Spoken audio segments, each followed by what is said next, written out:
I am going to be honest, I am more iffy than a pair of John Daly's golf pants when it comes to whether or not I think this fight actually takes place.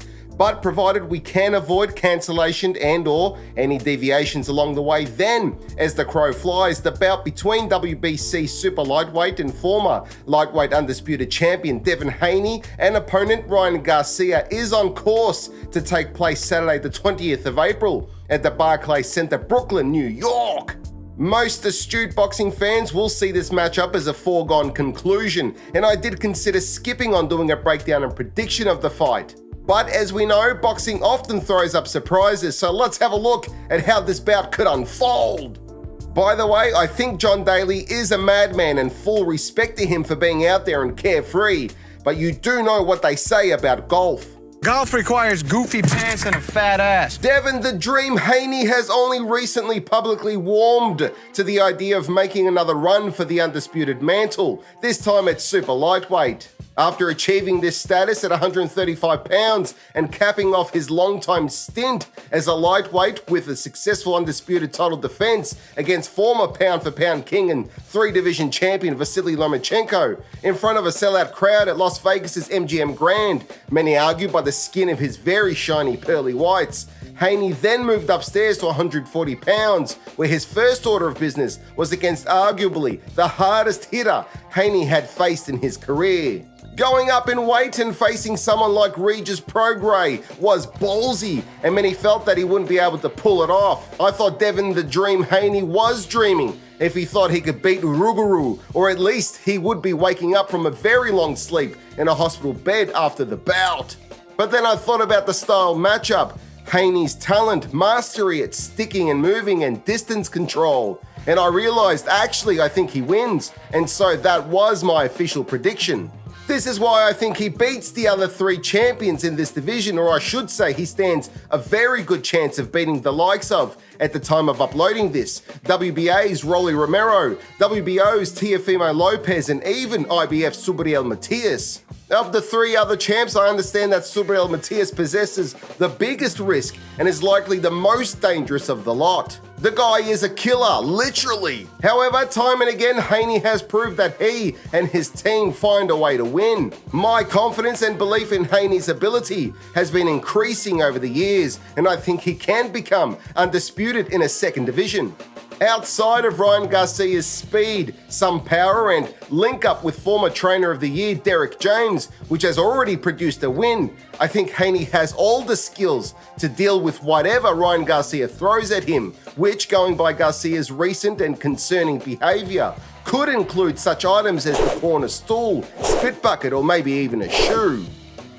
Ryan King Roy Garcia believes he can win this fight, and part of the reason he accepted a bout against easily the most difficult opponent that he has faced to date in his pro career, at least to my mind, that includes Gervonta Tank Davis and Luke Campbell, is the fact that he already has 3 victories over Devin Haney in the amateurs. In a total of 6 encounters between the two, as it's been reported, they share 3 victories apiece, and although the 6 previous bouts were in the Amis, the rubber match will be contested as experienced professionals and fully grown men. As it pertains to Devin Haney, I feel like he has some unfinished business with Ryan, which is why the fight enticed him, and also because of the large online following that Ryan Garcia has amassed over the years, all but assuring a decent turnout at the gate and almost certainly lofty pay-per-view numbers.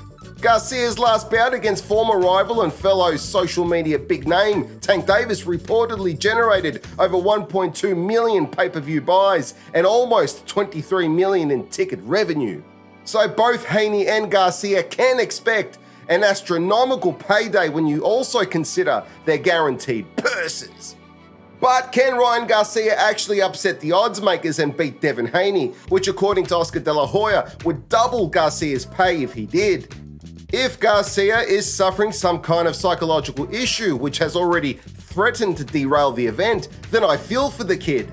But if it's all an act, like many believe it is, including Haney, then maybe Garcia can bring some of that weird energy into the ring with him and creep Haney out. Maybe that's Ryan's edge. In all seriousness, speed and power are his natural attributes, and it's worked for him most of his career, but there's much work to be done, particularly on defense. We saw Garcia's attempted Philly shell in his last bout with Oscar Duarte. We also saw that at times, in a defensive posture, Garcia still gets flustered and takes his eyes off his opponent. All the different trainers over the years, from Eddie Reynoso, Joe Goosen, now Derek James, have probably brought about a lot of confusion when what he needs most is clarity. If he sticks with Derek James, gels with him, then maybe Ryan Garcia can accentuate his offensive capabilities, but more importantly, improves and fortifies his defensive deficiencies with better technique and discipline, rounding him out into a better fighter.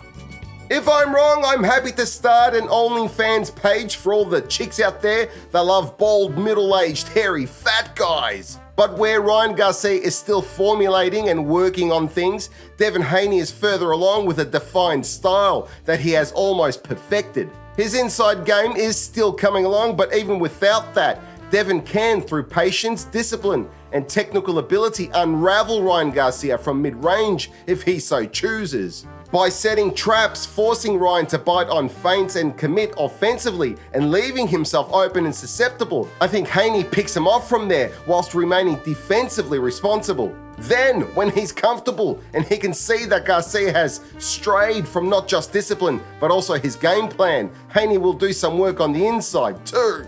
I think it will be lopsided, and I actually think Haney forces Garcia to retire by the 10th round. Let us know in the comments below who you think wins and how.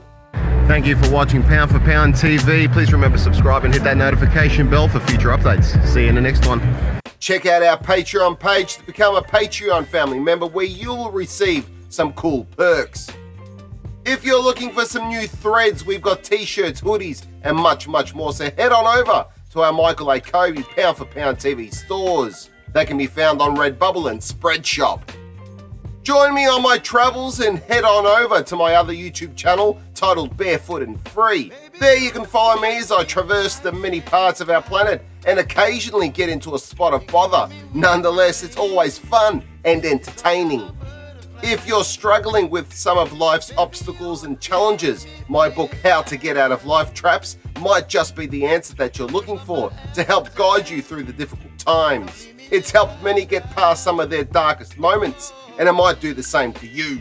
You can purchase it on Amazon, where you can also find a wide range of my other works. Those works include screenplay to book adaptations, a fairly unique concept, with genres covering comedy, heist and revenge, drama, supernatural and crime, if that's more your cup of tea. You can find them by following the link provided.